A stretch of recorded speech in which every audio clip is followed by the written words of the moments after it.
At first, there were no human rights. If you were in with the right crowd, you were safe.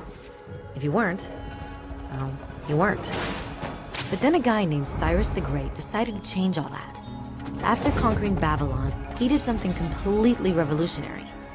He announced that all slaves were free to go. He also said people had the freedom to choose their religion, no matter what crowd they were a part of. They documented his words on a clay tablet known as the Cyrus Cylinder. And just like that, human rights were born. The idea spread quickly to Greece, to India, and eventually to Rome.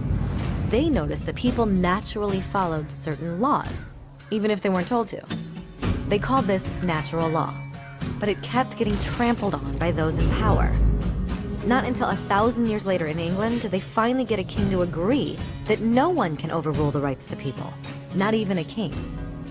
People's rights were finally recognized, and they were now safe from those in power. Kind of. It still took a bunch of British rebels declaring their independence before the king got the point that all men are created equal. Which isn't to say he liked the idea, but he couldn't stop them, and America was born. The French immediately followed with their own revolution for their own rights. Their list was even longer, and they insisted that these rights weren't just made up. They were natural. The Roman concept of natural law had become natural rights. Unfortunately, not everyone was so thrilled. In France, a general named Napoleon decided to overthrow the new French democracy and crown himself emperor of the world. He almost succeeded, but the countries of Europe joined forces and defeated him. Human rights was again a hot topic. They drew up international agreements, broadly granting many rights across Europe. But only across Europe. The rest of the world somehow still didn't qualify.